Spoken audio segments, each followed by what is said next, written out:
Hey guys, and welcome to a new video. Today I want to give you the update on my maximum rage Vortex Berserker, and yeah, at this point, after spending another day with it, I can just not stress enough how much I enjoy this build. It's very strong, and now it also has taken all the entire content, including Saros on Awakener 8.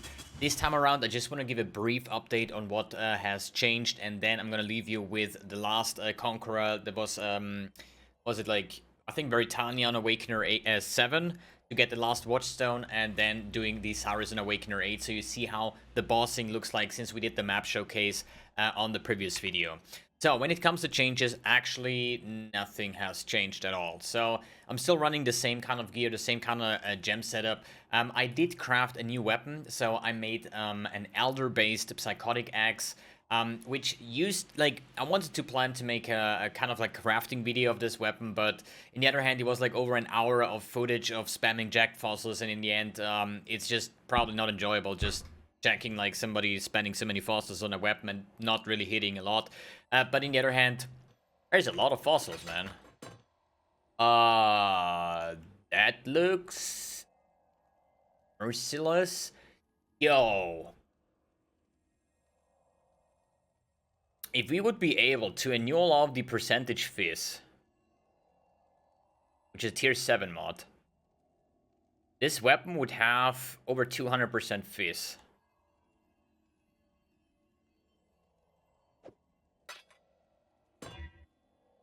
I hit it. Easy. Okay. Yeah, the crafting is actually so easy. What the fuck? So let's put on like some 95 over here to see the easy. This is the final weapon, so I'm just going to briefly explain how to get this weapon. First of all, you need the Psychotic Axe, basically, which I think is like probably the coolest weapon to play with this build because of the maximum rage.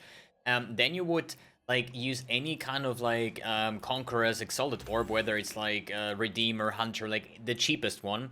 Throw it on there, and then you use your Hoardy crafting station like Harvest Crafting, and then there is a modifier that says like change or randomize the influence and rerolls the item, and you keep on doing that. You can either like farm it yourself, or you go on TFT, it's like 10-15 chaos a craft or something, and the chance is 1 out of 6 to hit the Elder modifier. So you keep on doing, like, you throw in a Redeemer Exalted Orb, then you get a Hunter weapon out of it, and you just continuously doing it until you hit the Elder weapon. So why would I say Elder weapon would be nice? Because of a suffix, which is physical damage and Culling Strike against bleeding enemies. Since this skill hits like, I don't know, like 15 times a second, you're gonna inflict bleeding super easily. You get some bleed on the tree or something. It's not really a big deal at all, and it's just Culling Strike, you know, for free, and that's like pretty insane. And it comes with a % physical, so you can get up to like hilarious amounts of physical damage. I was spending a total of 750 jacked fossils. That was roughly like 15x of currency. And the best result that I got was this weapon here. It currently has 427 fizz DPS, which is like, what is it, like 50 DPS higher than the other weapon was. The other PB was like 4.5 million, now I have like 5.4 million, so we got a bit of DPS. And on top of that, we are now level 93, we run like 5.7k life. The build is tanky, the endurance charges, the berserk, the less damage taking, the speed is ridiculous, and yeah, that's pretty much all I can say about this build.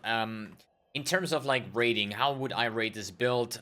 Basically, maybe I would say a 9 out of 10 when it comes to builds, just because it is actually insane. I would normally give it a 10 out of 10, but the fact that I have to press a lot of buttons to get all my war cries up and stuff like that, you know, I would leave like 1 point lower than a 10 out of 10. But overall, it has a great gearing curve. I was running high tier maps with the Tabula and the Gold Rim, so it really has a nice gearing curve. And for the upgrades that I would like to go next is I would like to go Divine Flesh, getting more chaos resistance, getting another big layer of defense, maybe rings with an implicit, like synthesized rings with 1 maximum endurance charge, so we would get up to like 8 endurance charges with all the physical damage mitigation and all resistance that we would get.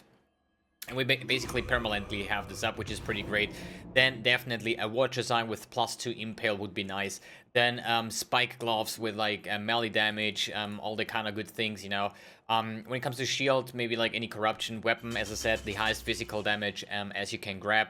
For the helmet, either you go with an Abyssus or you just stay the way as I do. Maybe you can even go with Fortify effect. I know Fortify has been nerfed, but in the end, it's free. We have Fortify in our setup here as well, so we have 100% uptime as long as we're hitting something, which is very great. Other than that, Awakened Gems would be nice.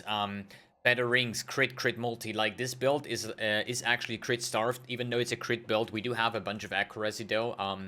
Currently having a 99% hit chance, so almost hit capped. So I would actually recommend going for the cluster jewels.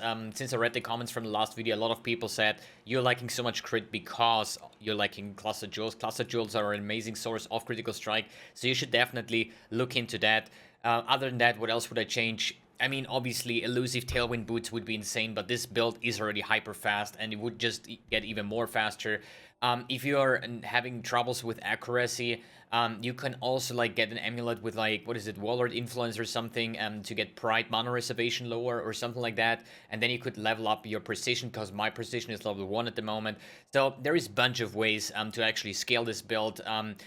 At my point, with about like 20x investment or something, 25 maybe now with the new weapon, I would say it can easily do all content, and that's the reason why I'm actually stopping this build now. As a build creator, I want to go further. I want to test out more builds. There is more new cool gems that I want to try, and this build has been an absolute pleasure to play. It has done all the content, so everything else that I would add now, even though it would be shit tons, I could probably get 5 times, 10 times more damage on this build with, if you like, min-max it to the toes. And as I said, it's just going to get more and more ridiculous. And I think actually this build would be a contender to be a melee build that can do 100% Delirious without a headhunter. And I think this is just a statement on its own. And yeah, hope you guys enjoy this build. Would love to see if you would stick more love and currency into it to bring it really to the extreme. And I'm going to go on with the next idea that is already flying around in my head. And I'm going to leave you with the showcase of the map, the Conqueror, and the Saros on Awakener 8. The last Conqueror, Awakener 7, then Awakener 8, Saros. That's the trail. Let's go.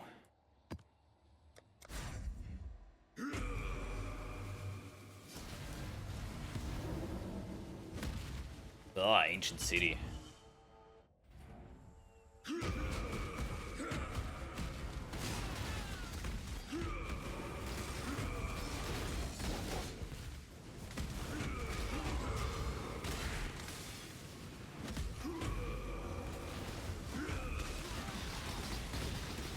Yo, is this an immune shrine? Oh, never mind. That was just too many monsters, looked weird.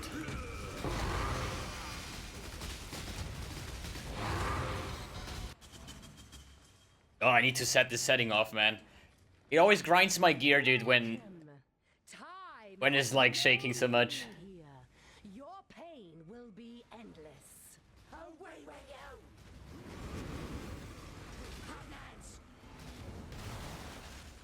So we're gonna re-war cry.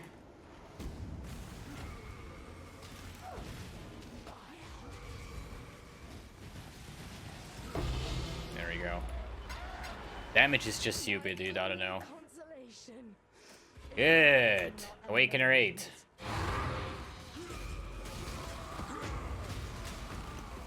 Le siroop. Le siroop de la currency. I should probably level up first.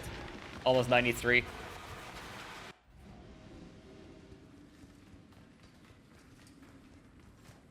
Did you really think this would work?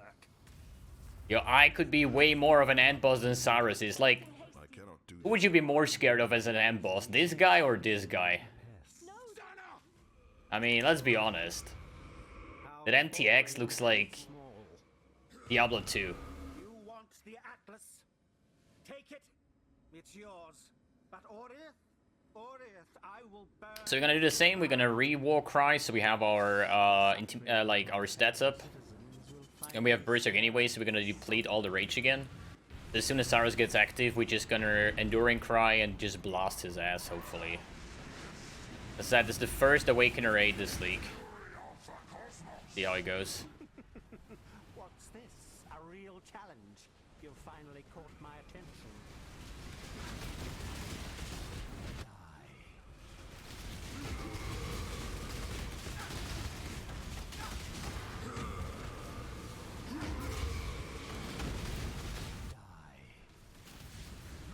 I kind of like that this plays like a dot build. Like, time your rage. And then just, if he stands in the circle, you know you're doing good DPS, and then you can just, like, Others found chill. strength in their projections. They became reliant on them. I'm not so foolish. Die. Be silent.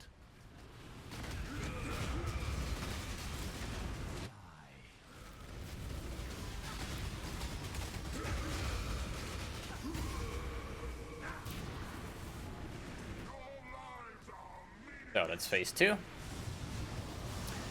Next phase, I'm not gonna use any totem. I want to make sure that I have 2 stacks available, if possible, for the last phase. Is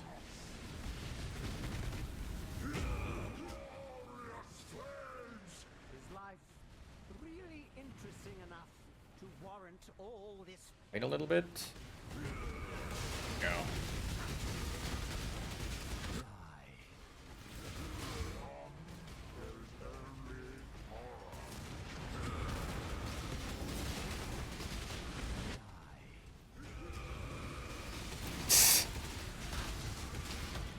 Look at this circle, man! It's big! So, last phase, we have 2 Vile Ancestral War Chiefs. The question is, do we pop both or only one? I think one is better.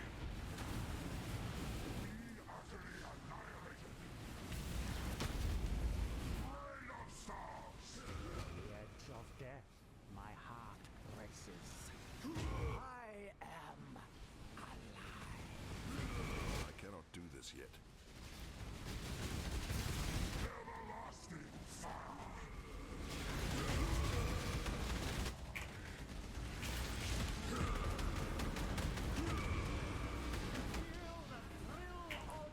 Oh! Almost got chibated here.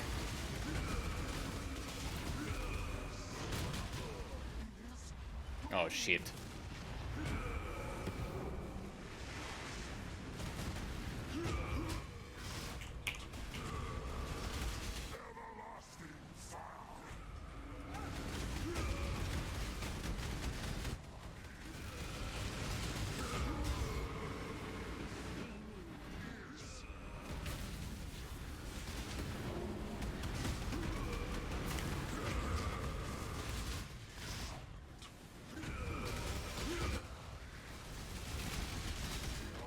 Howling Strike, he would be dead.